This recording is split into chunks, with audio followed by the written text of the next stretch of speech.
మట్టి యొక్క గొప్పతనాన్ని మనకు వివరించడానికి సాయిల్ సైంటిస్ట్ అయిన కిరణ్ గారిని మాట్లాడవలసిందిగా కోరుచున్నా. అందరికీ నమస్కారం. ఈనాటి వన్ లైఫ్ వన్ ఎర్త్ కార్యక్రమానికి వచ్చేటువంటి ముఖ్య అతిథులు, secretary members and team members, ఇక్కడికి వచ్చినటువంటి అందరికీ కూడా హృదయపూర్వక నమస్కారాలు. ఈరోజు ఈ కార్యక్రమము ఏర్పాటు చేయడానికి ముఖ్యంగా ఉన్నటువంటి టీమ్ మెంబర్స్, అటెండ్ అయిన అందరికీ ఒకసారి గట్టిగా మీకు మీరు అందరూ కూడా చప్పట్లు కొట్టుకోవాల్సిందే కోరుచున్నాం. ఎందుకంటే ఆదివారం అయినప్పటికీ కూడా మీ యొక్క సమయం కేటాయించి ఇక్కడికి అందరూ వచ్చినందుకు కూడా ప్రత్యేక అందరికీ ధన్యవాదాలు. నా పేరు కిరణ్. నేను కృషి విజ్ఞాన కేంద్రం గడ్డిపల్లి, సూర్యాపేట జిల్లా, తెలంగాణ నుండి రావడం జరిగింది. ముఖ్యంగా ఈరోజు మీ అందరికీ కూడా ఈ టెర్రస్ గార్డెనింగ్ అనేది ఎందుకు మనం చేసుకోవాలి, దాని యొక్క ఇంపార్టెన్స్ ఏంటిది, ప్రకృతి సేంద్రియ పద్ధతి లోపల మనం ఏ విధంగా ఆహారం పండించుకోవాలని తెలియజేయడం కోసం ఈరోజు రావడం జరిగింది. ముఖ్యంగా ఈ సేంద్రియ వ్యవసాయం కావచ్చు, ప్రకృతి వ్యవసాయం కావచ్చు, రసాయన రహిత వ్యవసాయం గురించి మనం మాట్లాడేటప్పుడు 4-5 రకాల వర్డ్స్ వచ్చినాయి. ఇప్పుడు ఈ మధ్యకాలంలో సేంద్రియ అంటాం, ప్రకృతి అంటాం, రసాయన రహిత అంటాం. ఏది ఏమైనప్పటికీ కూడా మనకు మందులు, రసాయనికాలు లేకుండా చేసేటువంటి వ్యవసాయమే మనకి సేంద్రియ వ్యవసాయం అంటాం. ప్రకృతి వ్యవసాయం అంటే ఏంటిదంటే ఏ ప్రకృతి లోపల ఏ విధంగా అయితే చింత చెట్టు, జామ చెట్టు పెరుగుతూ ఉంటుందో ఆ విధంగా ఏం వేయకుండా పెరిగేది ప్రకృతి వ్యవసాయం అంటాం. సేంద్రియ వ్యవసాయంలో కొంతవరకు మనం జీవన ఎరువులు కావచ్చు, వివిధ రకాలైనటువంటి పోషకాలను, వర్మి కంపోస్ట్ను వాడుతూ ఉంటాం. అయితే ముఖ్యంగా మన భారతదేశంలో ఈ రసాయనాలు ఎప్పుడైతే హరిత విప్లవం వచ్చిన తర్వాత ఇప్పటి వరకు మనకు గోవు గురించి మాట్లాడడం జరిగింది. అప్పుడు భారతదేశంలో మనకు స్వతంత్రం రాకముందుకు భారతదేశంలో గోవుల సంఖ్య అనేది 130 కోట్ల గోవులు ఉండేవి. తర్వాత 3 కోట్ల జనాభా ఉండేది. అది రాను రాను కూడా రివర్స్ అయిపోయింది. గోవుల సంఖ్య తగ్గడం జరిగింది. అదేవిధంగా మన యొక్క మనుషుల సంఖ్య పెరగడం జరిగింది. దీనిలో అప్పుడున్నటువంటి ప్రధాని గారు ఏం చేశారంటే, వేరే దేశాల నుండి మనం ఆహారం తీసుకొచ్చుకునే బదులు మన దగ్గర ఆహారం ఉత్పత్తి పెంచాలి అని చెప్పి గ్రీన్ రెవల్యూషన్ అనేది స్టార్ట్ చేయడం జరిగింది. ఆ గ్రీన్ రెవల్యూషన్లో భాగంగానే ఇప్పుడు ఒకప్పుడు ఎకరానికి 5 నుంచి 10 బ్యాగులు వచ్చేది, ఇప్పుడు 30 నుంచి 40 బ్యాగులు హైబ్రిడ్స్ని వాడటం మొదలుపెట్టాం. ఎప్పుడైతే మనం హైబ్రిడ్స్ వాడటం మొదలుపెట్టామో అప్పుడు అన్నీ కూడా రసాయన ఎరువులు మొదలుపెట్టాం. ఎందుకంటే హైబ్రిడ్స్కి రసాయన ఎరువులు వాడితేనే దిగుబడి వస్తుంది, లేదంటే దిగుబడి రాదు. అది క్రమేణా వాడవలసిన దానికన్నా ఎక్కువ మొత్తంలో, అధిక మొత్తంలో ఈ రసాయన ఎరువులు వాడటం మొదలుపెట్టడం జరిగింది. ఎప్పుడైతే ఈ రసాయన ఎరువులు వాడటం మొదలుపెట్టిందో మళ్ళీ ఒకప్పుడు అగ్రికల్చర్ ఆఫీసర్స్ వాళ్ళు విలేజ్లో తిరిగి ఏం చెప్పేవాళ్ళు, మీరు ఎరువులు వాడండి, దిగుబడి ఎక్కువ వస్తుందని చెప్పేవాళ్ళు మనకు స్వతంత్రం వచ్చే టైంలో. ఇప్పుడు అదే అగ్రికల్చర్ ఆఫీసర్స్ వాళ్ళు ఇప్పుడు ఎరువులు ఎక్కువ మొత్తంలో వాడద్దు, మనం ఎరువులు తగ్గించుకోవాలి అని చెప్పి మళ్ళీ సేంద్రియ వ్యవసాయం చేయాలి, బ్యాక్ టు నేచర్ అని చెప్పడం జరుగుతుంది. దీనికి గల కారణం ఏంటిదంటే వాడవలసిన దానికన్నా ఎక్కువ వాడుతున్నాం. దాని ద్వారా మన భూసారం అనేది, నేలసారం తగ్గుతుంది. కేవలం భూసారం ఒకటే తగ్గట్లేదు, దాని ద్వారా మన యొక్క మానవుని యొక్క ఆరోగ్యం కూడా దీని మీద ఆధారపడి ఉంది. ఎందుకంటే ఇప్పటి వరకు మనం చెప్పినట్లు ఒకప్పుడు ఖరీదైనటువంటి మందులు మన దగ్గర లేవు. 90 ml కొరాజిన్, మీ అందరికి తెలుసో తెలియదో కానీ కొరాజిన్ అనే మందు ఉంటుంది. 90 ml అంటే చిన్నది, ఇంత చిన్న క్యాప్. దాని ధర వచ్చేసరికి 1000 రూపాయలు. దాన్ని విపరీతంగా రైతులు కూరగాయల మీద కావచ్చు, వివిధ రకాల పంటల మీద కావచ్చు విపరీతంగా స్ప్రే చేస్తున్నారు. అదేవిధంగా మన దేశం ఉన్నటువంటి వరి ధాన్యంలో ట్రైసైక్లోజన్ అనేటువంటి మందు, అంటే అగ్గి తెగులు కొడుతుంటాం దాన్ని, ఆ మందును విపరీతంగా రైతులు కొట్టడం ద్వారా మన దేశం ఉన్నటువంటి వడ్లను వేరే దేశాల్లోకి తీసుకోవట్లేదు. అంటే దీని లోపల మందు అవశేషం ఎక్కువగా ఉంది అని చెప్పి. తర్వాత మనందరికీ తెలుసు పాలు. ఈ మధ్యలోనే మనం టీవీలో, పేపర్లో చూసాం. ఏమని, శవాలను దాచిపెట్టడానికి వాడేటువంటి ఫార్మాల్డిహైడ్, హైడ్రోజన్ అనేటువంటి కెమికల్స్ తోటి ఆ పాలను తయారు చేయడం జరుగుతుంది. అలాంటి పాలను మనం తాగుతున్నాం. అదేవిధంగా మాంసం, నిన్న మొన్న కూడా పేపర్లో, టీవీలో వచ్చింది, కుళ్ళిన మాంసం కూడా రెస్టారెంట్లో అక్కడక్కడ అమ్మడం జరుగుతుందని చెప్పి. తర్వాత చికెన్ గురించి చూసుకున్నట్లయితే 45 రోజుల్లో మనకు మనకు కోడి అనేది 2 కేజీలు 3 కేజీలు అవుతుంది. ఇవన్నీ కూడా స్టెరాయిడ్స్. అంటే ఆ స్టెరాయిడ్స్ అన్నీ కూడా డైరెక్ట్గా ఇండైరెక్ట్గా మన బాడీలోకి వెళ్తున్నాయి. కాబట్టి ఇప్పుడున్నటువంటి జనరేషన్స్ లోపల మనందరం కూడా మనం పండించినటువంటి కూరగాయలు రసాయనాలు లేకుండా చేసినటువంటి వ్యవసాయం అనేది మనకందరికి కూడా ఇప్పుడు దృష్టి పెట్టడం జరుగుతుంది. ఎందుకంటే ఇప్పుడు క్యాన్సర్ ట్రైన్ అనే ఒకటి మీరు వార్తల్లో చూసి ఉంటారు. పంజాబ్, హర్యానా లోపల, ఢిల్లీ లోపల ఎవ్రీ ఇయర్ మనకు డిసెంబర్, జనవరి లోపల స్కూల్స్ హాలిడేస్ ఇస్తారు 15 days. మీరు అందరు న్యూస్లో చదువుంటారు. 15 రోజులు, నెల రోజులు మనకు ఢిల్లీ, పంజాబ్, హర్యానా లోపల 15 రోజులు స్కూళ్ళకు హాలిడేస్ ఇస్తారు. ఎందుకంటే అక్కడ రైతులు అక్కడ గోధుమ పంట అనేది ఎక్కువ పండుతూ ఉంటుంది. గోధుమ పంట పండిన తర్వాత అక్కడ ఉన్నటువంటి గడ్డిని, కొయ్యకాలను అన్నింటిని కాల్చేస్తారు. కాల్చేయడం ద్వారా వాతావరణంలో కార్బన్ డైఆక్సైడ్ పెరిగి అక్కడ ఉన్నటువంటి టెంపరేచర్స్ కూడా పెరిగి అక్కడ మొత్తం కూడా రసాయన ఎరువులు కూడా ఎక్కువ వాడుతూ ఉంటారు. కాబట్టి అక్కడ ఒక 10-15 రోజులు హాలిడేస్ ఇస్తారు. ఆ తర్వాత పంజాబ్ నుంచి రాజస్థాన్కి సపరేట్గా ఒక క్యాన్సర్ ట్రైన్ కూడా వేయడం జరిగింది.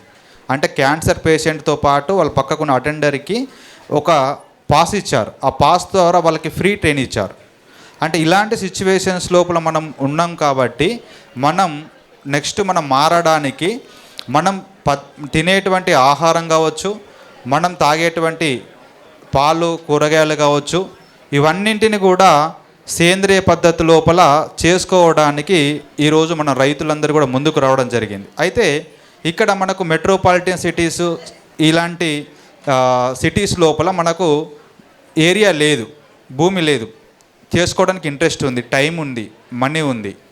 అప్పుడు మనం ఆల్టర్నేటివ్గా చూసుకున్నది ఏంటంటే టెర్రస్ గార్డెనింగ్. అదే మిద్దె తోటల మీద మనం కూరగాయలను, పండ్లను చేసుకోవడం జరిగింది. తర్వాత ఏ విధంగా మనకు హెల్త్ పైన వివిధ రకాలైనటువంటి కూరగాయల మీద, వివిధ రకాలైన పండ్ల మీద ఏ విధంగా మనకు విష ప్రయోగం అనేది ఏ విధంగా ఉన్నదని చూద్దాం. ఈ లైట్స్ ఆఫ్ చేయరా, ఈ రెండు లైట్స్ ఆఫ్ చేయరా.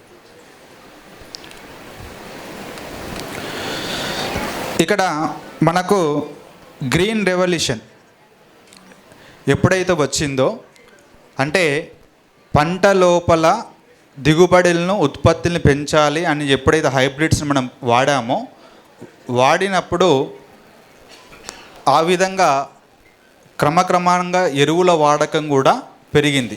ఎప్పుడైతే మనకు గ్రీన్ రెవల్యూషన్ వచ్చిందో అప్పుడు ఎరువుల వాడకం అనేది కూడా పెరిగింది.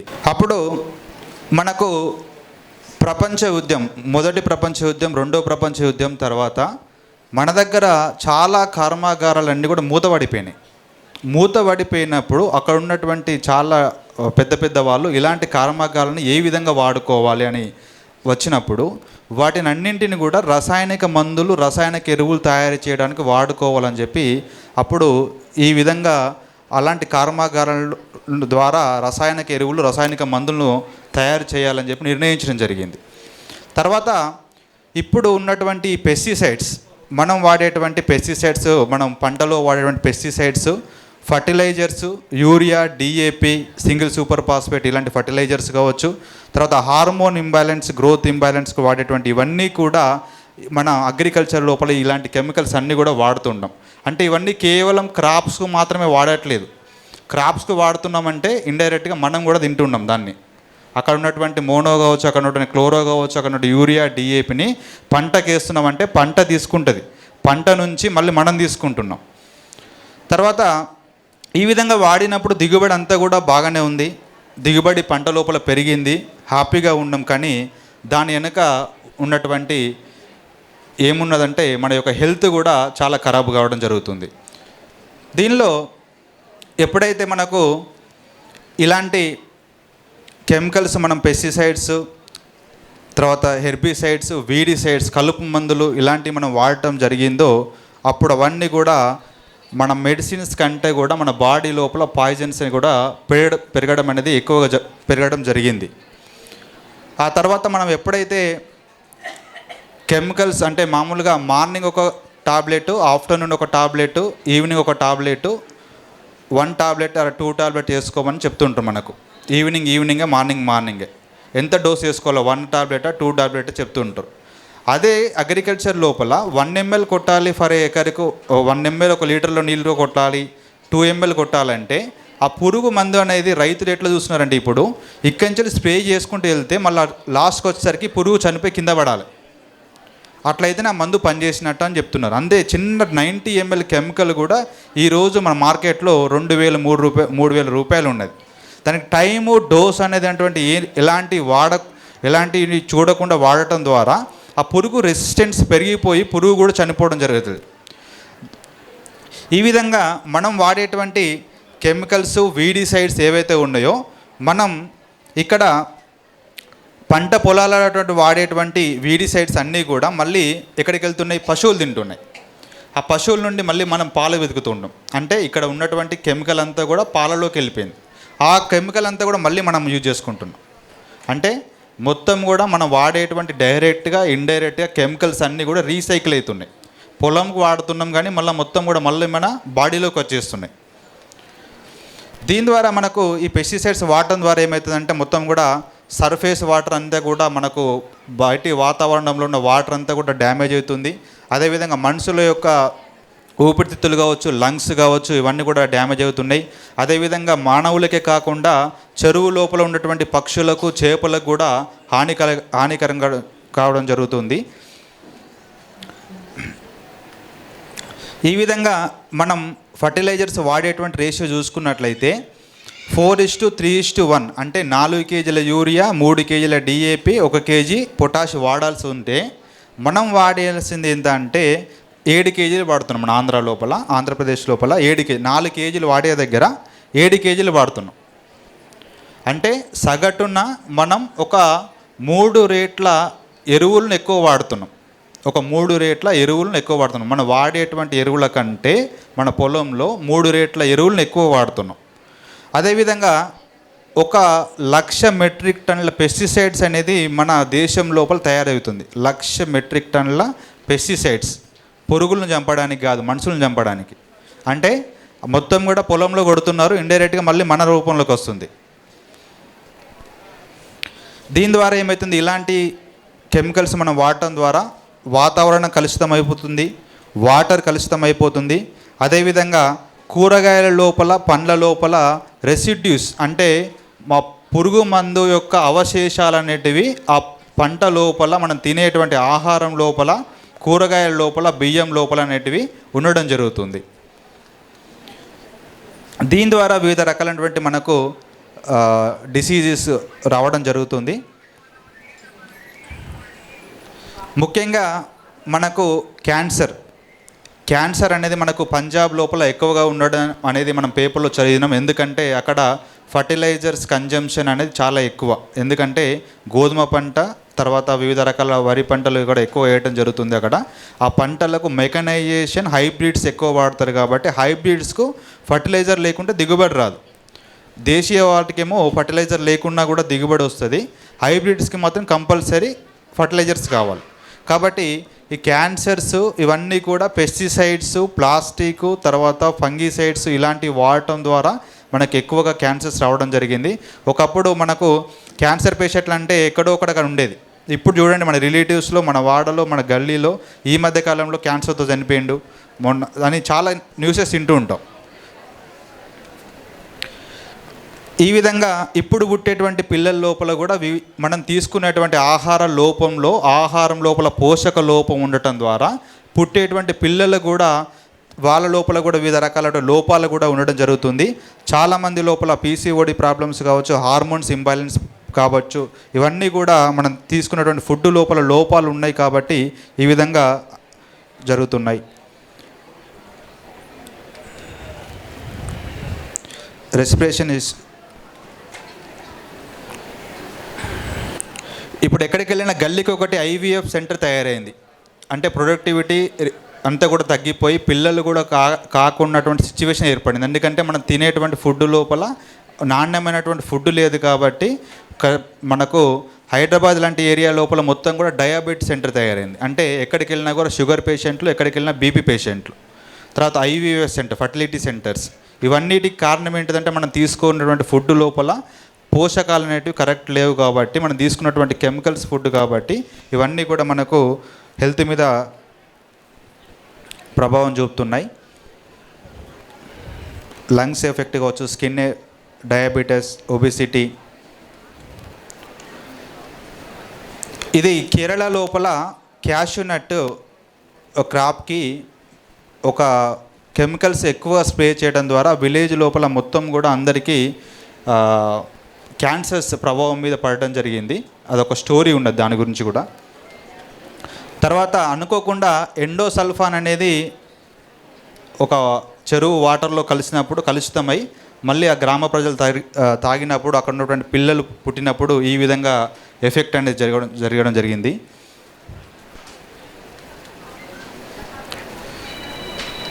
ఇది క్యాన్సర్ ట్రైను. ఇది పంజాబ్ నుంచి రాజస్థాన్ వరకు ఎవ్రీడే వెళ్తుంది. అంటే క్యాన్సర్ పేషెంట్కి ఒకటి ఐడి కార్డ్ లాగా ఇస్తారు. ఆ ఐడి కార్డ్తో పాటు ఒక అటెండర్కి ఫ్రీగా ఉంటుంది. అలాంటి సిచ్యువేషన్స్ కూడా మనకు పంజాబ్ లోపల చేయడం జరిగింది. ఇవన్నీ ప్రాబ్లమ్స్ ఉన్నాయి. ఇప్పుడు మనం ఏం చేయాలి అంటే దానికి పరిష్కారం ఏంటిదంటే రసాయనాలు లేకుండా సేంద్రియ పద్ధతి లోపల పండించినటువంటి కూరగాయలను కావచ్చు, బియ్యంను కావచ్చు మనం తినాలి. దానికి ఎలాంటి పద్ధతులు మనం పాటించాలంటే ఫార్మర్ ప్రాబ్లం ఏముంది ఇక్కడ? ఫార్మర్కి ఏమో ప్లాంట్స్ సర్వైవ్ కావాలి, దిగుబడి రావాలి, కంపల్సరీ పెస్టిసైడ్ కొట్టాలి. మనకేమో మంచి న్యూట్రియంట్స్ పోషకాలు ఉన్నటువంటి మనకు కావాలి. కాబట్టి 10 ఎకరాలు ఉన్న రైతు, 20 ఎకరాలు ఉన్న రైతు, మీరు 20 ఎకరాలు సేంద్రియంగా ఆర్గానికల్ చేయని అవసరం లేదు. కేవలం 1 ఎకరం కావచ్చు, అర ఎకరం కావచ్చు, మనం తినడానికి తిండికి కావలసినటువంటి వాటిని మాత్రమే సేంద్రియ పద్ధతి లోపల సేంద్రియ వ్యవసాయం చేయాలని నేను ఈ సభాముఖంగా కోరుతున్నాను.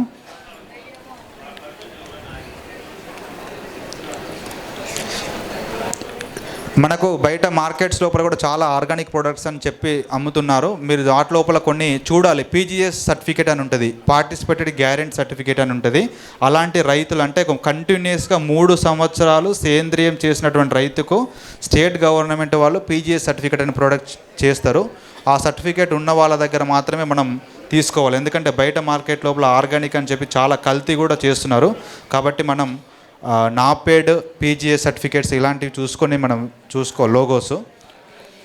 తర్వాత కూరగాయలు కొన్న తర్వాత ఏదైనా కూడా తీసుకొచ్చిన వెంటనే మనం వండకుండా ఒక 30 మినిట్స్ సాల్ట్ వాటర్ లోపల ఒక 30 మినిట్స్ క్లీనింగ్ చేసిన తర్వాత మనం వాడుకోవాలి.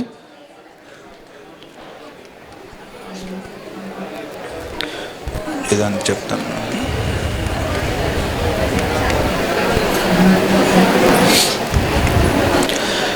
ఇక్కడ మనకు మేజర్గా కల్తీ జరిగేటువంటి మూడు అంటే మనం జనరల్గా తీసుకునేది అందరూ కూడా పాలు, మాంసము, కూరగాయలు, రైస్.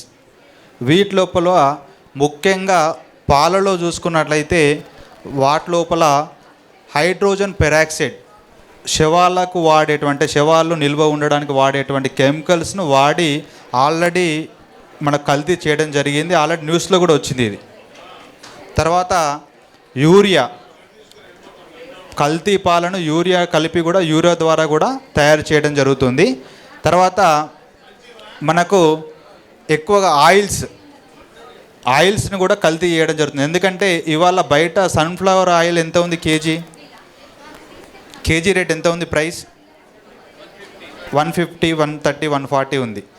అంటే మనకు ఒక 4 నుంచి 5 కేజీలు మనం సన్ఫ్లవర్ కానీ గ్రౌండ్నట్ కానీ మనం మిల్లు ఆడిస్తేనే మనకు 1 కేజీ నూనె వస్తుంది. అంటే 1 కేజీ గ్రౌండ్నట్ పల్లీలు ఎంత ఉన్నాయి? 160, 180, 200 అంటే క్వాలిటీని బట్టి ఉన్నాయి. అంటే ఒక 4 కేజీలు 5 కేజీల పల్లీలు కావాలంటే 500 రూపాయలు అవుతుంది. మనకు గ్రౌండ్నట్ నూనె వచ్చేసరికి 120, 130కి వస్తుంది. అంటే ఇక్కడ ఏమైందంటే దాని లోపల కూడా పామ్ ఆయిల్ కావచ్చు, వివిధ రకాలైనటువంటి ఎక్స్ట్రాక్ట్ చేసినటువంటి ఆయిల్స్ కూడా కలిస్తేనే దాని రేటు తగ్గుతుంది.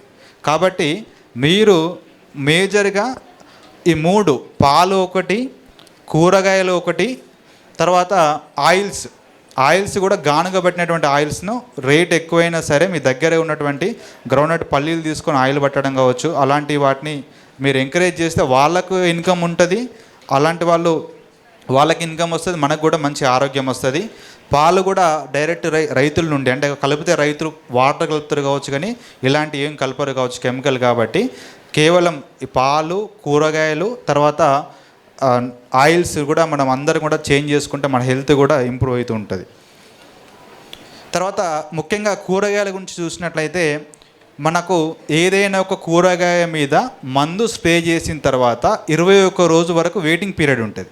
అంటే ఫర్ ఎగ్జాంపుల్ రైతు ఈరోజు మందు కొట్టిండు బెండకాయకి కానీ, వంకాయకి కానీ, టమాటాకు కానీ. ఈరోజు మందు కొడితే ఆ మందు మీద 4-5 రకాల గుర్తులు ఉంటాయి, red colour, yellow colour, green colour అని. జనరల్గా కూరగాయలకైతే గ్రీన్ కలర్ ఉన్నది వాడాలి. గ్రీన్ కలర్ అంటే ఏంటంటే హానికరం కాదు, మందు కొట్టిన తర్వాత 3-4 రోజులకు మనం తినవచ్చు కూరగాయలని. కానీ ఇప్పుడున్న సిచ్యువేషన్ లోపల రెడ్ కలర్ 4-5 కొట్టినా కూడా పురుగులు రెసిస్టెన్స్ చనిపోతలేవు. ఎందుకంటే వాతావరణంలో మార్పు జరిగింది, ఆ పురుగు యొక్క రెసిస్టెన్స్ పెంచుకుంది. కాబట్టి ఆ పురుగు మందులో ముంచిన పురుగు కూడా చనిపోతలేదు. పురుగు మందులో ఒక పురుగును ముంచినా కూడా పురుగు చనిపోవట్లేదు, అంటే అంత రెసిస్టెన్స్ పెంచుకుంది.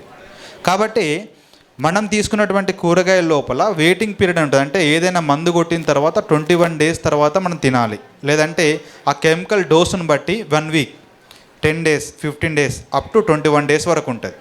కానీ ఇప్పుడున్నటువంటి సిచ్యువేషన్ లోపల మనం ఈరోజు మార్నింగ్ కానీ సాయంత్రం కానీ ఫార్మర్స్ స్ప్రేయింగ్ చేస్తే రేపు మార్కెటింగ్ వస్తుంది, అది మనం నెక్స్ట్ డే మనం తింటున్నాం. దాని ద్వారా ఏమవుతుందంటే కెమికల్ని అంతా ఒకేసారి తీసుకోకుండా కెమికల్ను కొంచెం కొంచెం తీసుకుంటున్నాం మనం.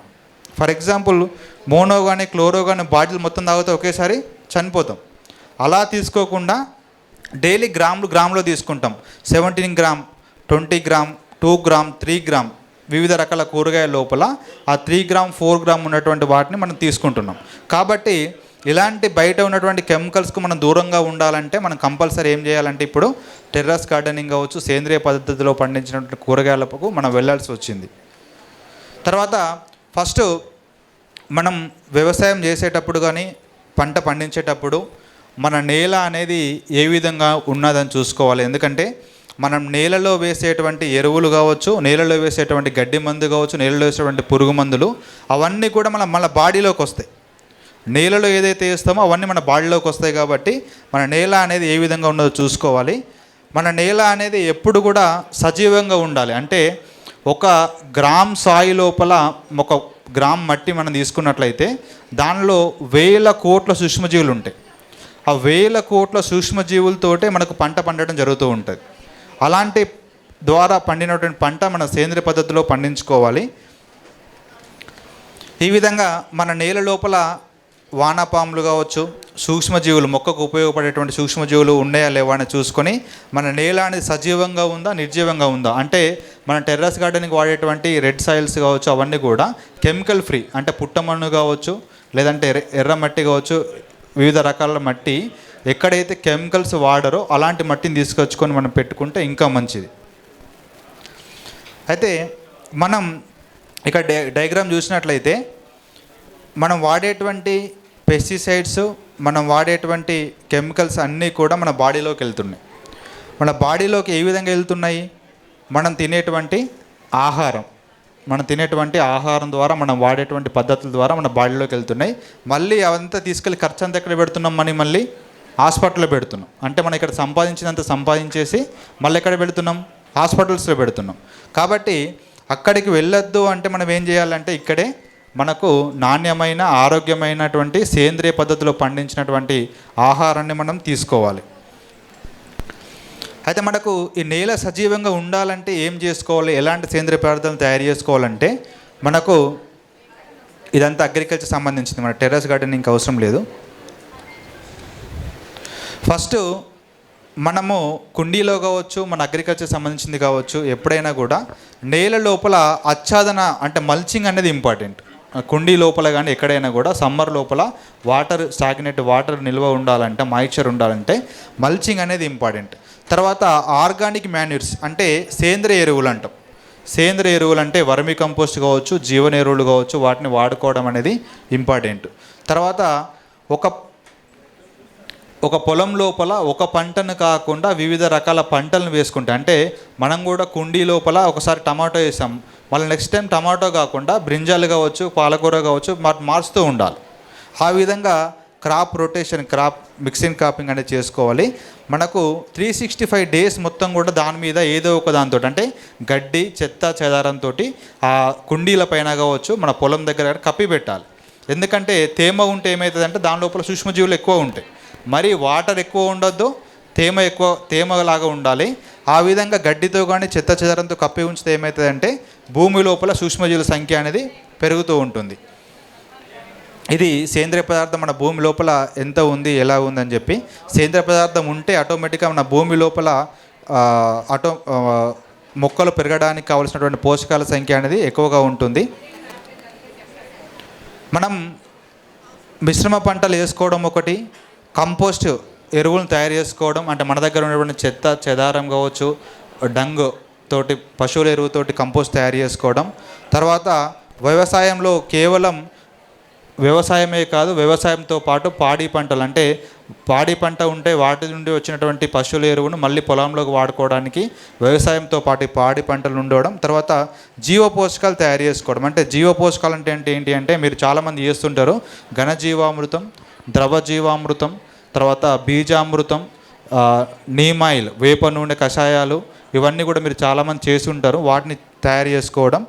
దేశీయ స్థానికంగా విత్తనాలను వినియోగించుకోవడం, అంటే మన హైబ్రిడ్స్ని వాడితే కంపల్సరీ ఎరువులు వేయాల్సి వస్తుంది కాబట్టి దేశీయంగా లేదా స్థానికంగా ఉండేటువంటి ఎరువులను వాడుకున్నట్లయితే మనకు దిగుబడి అనేది ఎక్కువగా వస్తుంటుంది. మనం ఈ పంట పొలాల లోపల ఎక్కువ పరిమాణం లోపల సేంద్రియ పదార్థం అవసరం కాబట్టి ఈ పంటల వైవిధ్యత ఒకటి, దేశీయ విత్తనాలు వాడుకోవడం ఒకటి, స్థానికంగా ఉండేటువంటి పంటలను వాడుకోవడం, స్థానికంగా దొరికేటువంటి విత్తనాలు వాడుకోవడం, తర్వాత మన దగ్గర ఉన్నటువంటి చెత్త చెదారం ఎరువు వేస్ట్ తోటే మనం కంపోస్ట్ తయారు చేసుకొని మళ్ళీ దాన్ని రీసైకిల్గా చేసుకోవడం ద్వారా మన సేంద్రియ పదార్థం అనేది పెరుగుతూ ఉంటుంది.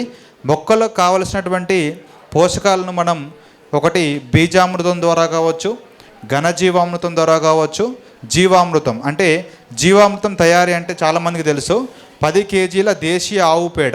ఎందుకంటే దేశీయ ఆవు పేడ లోపల మూపురం ఉంటుంది కాబట్టి దాని లోపల సూక్ష్మజీవుల సంఖ్య ఎక్కువ ఉంటుంది. దేశీయ ఆవు పేడ 10 కేజీలు, దేశీయ ఆవు మూత్రం ఒక 5 లీటర్లు, 2 కేజీల బెల్లం, 2 కేజీల బెల్లం, 2 కిలోల పప్పు దినుసుల పిండి తీసుకొని ఒక 200 లీటర్ డ్రమ్ము లోపల 7 రోజులు ఉంచాలి చెట్టు కింద, లేదంటే ఏదైనా ఒక నీడ కింద ఉంచితే 7 రోజుల తర్వాత జీవామృతం తయారవుతుంది. ఆ విధంగా తయారైన జీవామృతాన్ని 1:10, అంటే 1 లీటర్ జీవామృతాన్ని 10 లీటర్ల వాటర్లో కలుపుకొని, అంటే తయారైన జీవామృతాన్ని మనం వడగట్టుకొని ఆ విధంగా తయారైన జీవామృతాన్ని 1 లీటర్ జీవామృతాన్ని 10 లీటర్ల వాటర్లో కలుపుకొని పైపాటిగా, మొక్క యొక్క పైపాటిగా, అంటే మన టెర్రస్ గార్డెన్ చెందినటువంటి మొక్కలకు పైపాటిగా కావచ్చు, లేదంటే మొక్కకు ఒక 250 నుంచి 500 ml వరకు ప్రతి మొక్కకు కూడా మనం వారానికి ఒకసారి కానీ 10 రోజులకు ఒకసారి ఇచ్చుకున్నట్లయితే మనకు మొక్కకు కావాల్సినటువంటి పోషకాలన్నీ కూడా దానిలో ఉంటాయి. తర్వాత మనకు స్టిక్కీ ట్రాప్స్ అంటాం, అంటే మనం ఈ టెర్రస్ గార్డెనింగ్, ఆర్గానిక్ ఫార్మింగ్ మనం కెమికల్స్ స్ప్రే చేయం కాబట్టి స్టిక్కీ ట్రాప్స్ అంటే 3 రకాలు ఉంటాయి. మనకు జిగురొట్టలు అంటాం వాటిని. జిగురొట్టలు తెలుపు, నీలం, తర్వాత వైట్ కలర్లో 3 రంగులో ఉంటాయి.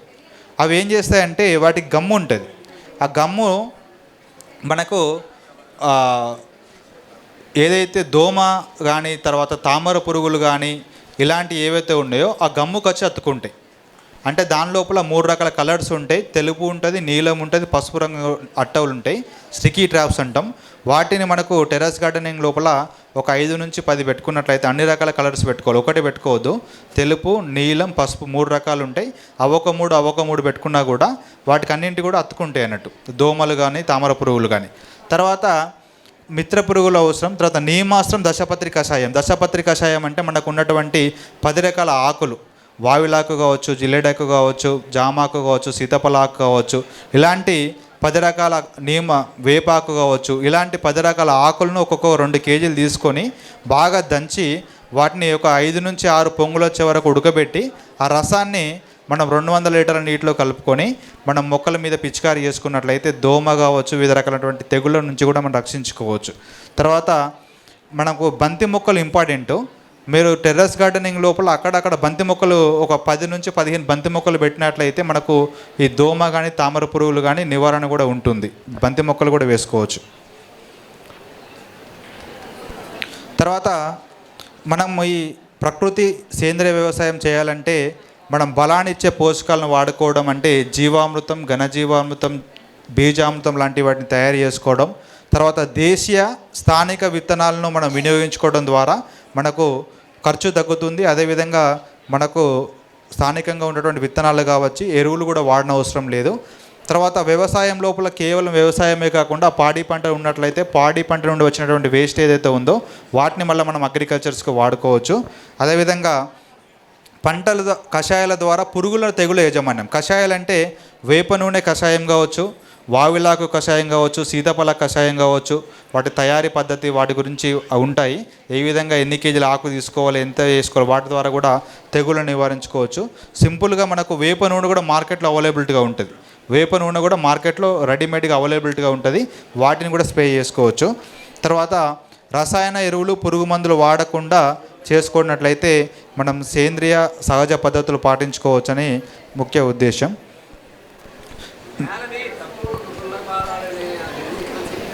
అంటే దాని లోపల ఎక్కువగా దున్నితే ఏమైతే అంటే మైక్రో ఆర్గానిజమ్స్ పైకి వస్తే ఎండకు మన ఇక్కడ టెర్రస్ గార్డెనింగ్ కాదు, మామూలుగా జనరల్గా బయట వ్యవసాయం లోపల ఏమవుతుందంటే మనకు కెమికల్ వ్యవసాయం చేసేటప్పుడేమో లోతు దుక్కులు దున్నుకోవాలంటాం. లోతు దుక్కు దున్నుకోవడం వల్ల ఏమవుతుందంటే పురుగు యొక్క గుడ్లు కావచ్చు, మైక్రో ఆర్గానిజమ్స్ అన్నీ కూడా బయటకు వచ్చి సన్నుకు చనిపోతాయని చెప్తాం. ప్రకృతి వ్యవసాయం లోపల ఏంటంటే పైపాటిగా మనము దున్నడం ద్వారా లోపల ఉన్నటువంటి మాయిశ్చర్ అనేది బయటకు పోదు కాబట్టి, మాయిశ్చర్ ఉంటుంది కాబట్టి సూక్ష్మజీవుల సంఖ్య అనేది పెరుగుతుంటుంది. కాబట్టి ప్రకృతి సేంద్రియ వ్యవసాయ పద్ధతి లోపల నేలను మనం తక్కువ దున్నుకోవాలని చెప్తుంటాం.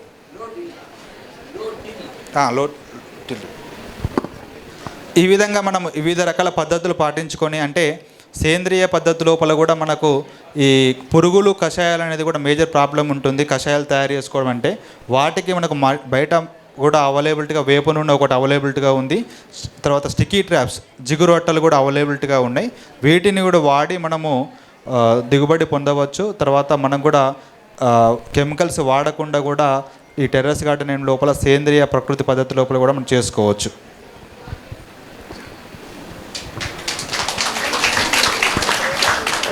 మరిన్ని అప్డేట్స్ కోసం బ్యాక్ టు రూట్స్ యూట్యూబ్ ఛానల్ని సబ్స్క్రైబ్ చేసుకోండి.